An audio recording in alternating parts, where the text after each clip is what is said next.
Hey guys, I'm going to be doing a little bit of a journal with me video, and this video is about how I did a monthly spread in my bullet journal. So this is my bullet journal right now, and I've been using this one since the start of 2021, and I've been following pretty much the same process for each month. And so today's March 30th, and I tend to do a monthly spread a couple of days before a month starts, just so I can get prepared and see what is on the calendar for the month. This video is just going to show you a process of how I do that, how I make a theme for the month, and the different kind of spreads that I use monthly. And yeah, the journal that I use is right here. This is from a brand called Archer and Olive. It's an amazing brand if you love bullet journaling or stationery or anything like that. They make amazing notebooks like this, but they also make other kinds of stationery and their own pens and stuff on their site, and I'll link that in the description if you want to check it out, because they have the best journals for bullet journaling I've ever used. The pages are so high quality and thick that you can paint on them. You can use literally any kind of marker that you want to use, any kind of ink, and it doesn't bleed. Anything that I've ever used in this journal hasn't bled. I actually don't know what collection this journal was from, but if you can tell, it has a little rainbow on the front here, and that rainbow is holographic. It's like a little rainbow holographic, and the edges of the pages also have that same holographic foil on them. So I wanted to show the different kinds of spreads that I'm going to be doing in this video. I'm doing one divider page for the month, one calendar, one illustration that will be next to the calendar, just as a little bit of fun, creative inspiration. One habit tracker and goals spread, which is just one page together, and then one, I don't know what to call it. I don't know if I made this up or if I saw this somewhere, but it's just like a moments spread where I'm writing a small moment or maybe the best part of my day every day during the month.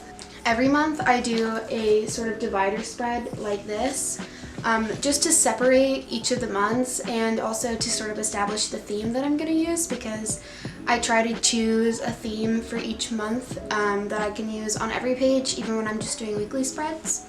And that's usually what I use the divider page for also, and just to sort of get excited about the new month, you know? And then every month I have the calendar. This is my March calendar, and then I usually put some sort of illustration with the same color scheme and maybe a quote or something that is just fun to celebrate the new month. And then this is usually what the moments spread looks like, and this is my habit tracker and my goals. Okay, sorry if there's a change in quality. The memory card on my camera was full, and I didn't want to delete any of the footage from this video so I could finish filming this intro, so we're on my phone now. I feel like in every one of my journaling videos I kind of talk about the different materials that I use, because I don't know if they really change that much, but just in case you've never seen them before and you're curious, I'll just tell you. So the markers that I almost always use in my journal, and I'm using in this video, and I use for so many other things too, are these. Well, these are by Tombow, and they're the dual brush pens, I'm pretty sure is what the name of them is called, and you can get them in so many different color schemes basically. But I go through my big collection of them at the beginning of the month and choose the color scheme that I want. So in February I did just a pink and red theme for Valentine's Day. I did a green and blue color scheme for March. And then for this month I kind of wanted to do something more colorful, because when I'm using just the same two colors, it can get kind of boring when I'm doing the weekly spreads every week, because I only have a couple of colors to choose from. So this month I did all of these colors together, because I feel like April is the time when my wardrobe and my life starts getting a little bit more colorful, which is fun, so I wanted to kind of reflect that. And so I don't know, these are the colors that I went with. And then I didn't use these pens in the video, but what I use to write in my journal, when I'm writing in my calendar or on any of my moment spread or in my weekly spreads, I tend to use these, which are the Staedtler Tri Plus fine liners, and these are some of the best fine liner pens I've ever used. And usually each month I'll choose a couple of corresponding colors to write in the calendar with or on the spread pages, so I went with these for this month. So usually when I'm doing the theme for the month, I'll choose a color scheme. So this month I chose all those rainbow colors, as I mentioned. And then I will also choose a font. I'm like really into fonts. I don't know if that's like something that you would be interested in, but I'm really into fonts. I love fonts, and I have a huge board of all these fonts that I like, and so each month I'll choose one and I'll use that font, just like hand draw it in my journal for the titles of spreads and for whatever, you know, big title things. I don't write in the font, you know, when I'm like writing stuff down, because who has time for that, but I use it for fun big stuff like this. And then also for the theme of each month, I like to choose some sort of icon or drawing or symbol or whatever that can be continuous throughout each of the pages. So for January, I had this little jukebox icon that I also combined with this rainbow frame that I put around a lot of different things in the journal. So I would put it around titles or on like some of my weekly spreads. I would use it as like a banner and stuff. And I think that having a little thing like that helps the pages just to feel more fun and inviting. And for example, for February, I had this little camper van. And for March, I had this little lava lamp motif with these kind of not rainbow, what are they called? Like concentric circles or stripes or whatever. For April, I wanted to do something really fun and festive just for springtime and stuff. So I wanted to do this little really groovy 70s also inspired floral pattern. And I found some of these flower shapes on Pinterest also in some 70s era poster art and stuff like that, and I thought that they just looked really cute, especially in all these bright colors. So those flowers are the theme that I kind of chose for April to go with this really groovy retro font also. It's really cute. I actually think that it turned out really, really cute. And if you're not into fonts, you don't have to pick a font. I just like doing that. You can just write it however you want. If you like handwritten script calligraphy, you can do that. Whatever. And you can see I also used that font on the calendar page and on this little illustration. This is just a simple quote that I chose for this month. Sometimes I go a little bit more over the top. It just depends on how I'm feeling at the time. In this journal, on the Archer and Olive site, this size journal has a certain number of dots across each page, and I just know how many dots it is to make this equal, and I just have that like memorized so that every time it's just really easy to draw in the grid. So at the beginning of the year, I will usually plan out everything that I know already that's going to happen. I put it on a Google Calendar on my computer. And then, so I can save that stuff for later and I don't have to draw out all of the months in my calendar at the beginning of the year. Once it's the time of the year when I'm going to be drawing out the calendar in my bullet journal for that month, I can go onto my Google Calendar and I'll have stuff already that I already know is going to happen, and I can just put it in here. And then as the month goes on, I can just add things by hand in the journal also.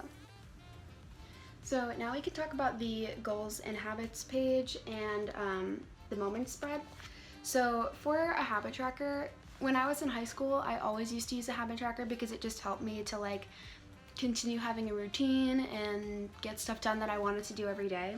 Because if you don't know what a habit tracker is, it's basically a little chart like this where you write down things that you want to do every day. Like it should be things that you're shooting to do every day. For example, mine are like make my bed and like drink 8 glasses of water, stuff like that, like simple things that you want to be doing every day.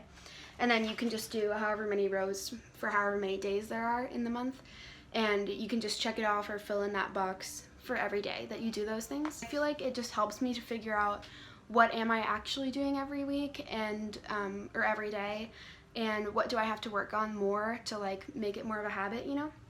When I first came to college, I wasn't thinking about it very much, and since in college you kind of have a less scheduled day because you don't have the same classes every day, you're not going to school for 8 hours a day, it really wasn't helping me at first. But now that I'm doing class from my house every day, thank you to the pandemic, and like just kind of being in my room all the time, it helps to like have that as a bit of a structure. And then I also have this little box on the page as well, which helps me to plot out more just larger goals that might not be an everyday kind of thing, but I want to do during that month. And I only started doing this in January of this year, of 2021, but I do think that it's actually helped me because I feel like I, as a person, am somebody that struggles with making longer term goals or tackling larger projects, and I think that having this helps me to be like, okay, I might not have to do that today, but I can do it this month. For example, like last month, one of my monthly goals was add a new product to my Etsy shop, and usually I would think of something like that and I would be like, oh, that would be a cool thing to do, but then I don't think about when to start it or how much time it's going to take. Now, if I put that as a goal on my monthly goal page, it will be like on a day where maybe I don't have as much to do, I'll be like, oh, that was a thing that I wanted to do, let's start on that today. But I also have like less tangible goals. Like I have here, stop canceling plans. Like that's one of my goals for this month because I'm definitely the kind of person that says that I want to do something and then I'll be like, I don't really want to do it on the day of, and then I cancel my plans. And then I feel like I miss out on things when I do that, so I made that one of my goals for the month. And that's not really something that I can like be like, oh, check off, I did that this month, but you know, it's just something to like keep it in the front of my mind, which I think is helpful. And then for this final spread that I did, I just named it April Moments. I've just been using this spread where at the end of every day I'll sit down and I'll think, even if I thought it was a bad day, I'll just write, here's the best thing that happened to me today, or here's a small thing that happened today that I enjoyed. And it's just like a nice way to like be more positive about everything. So yeah, that's this spread. So those are the spreads that I did in this video. And at the end of the year, I'm definitely going to do a like 2021 bullet journal tour kind of video where I show every month and all the different themes and spreads and stuff like that, because I definitely have a lot of cool stuff in this bullet journal. If you want to see some of my old bullet journals, I have a couple of videos of just flipping through those and showing the setup that I used in some of my old journals. So if you want those, I'll put the playlist I have of bullet journaling videos in the card. And yeah, thanks for watching.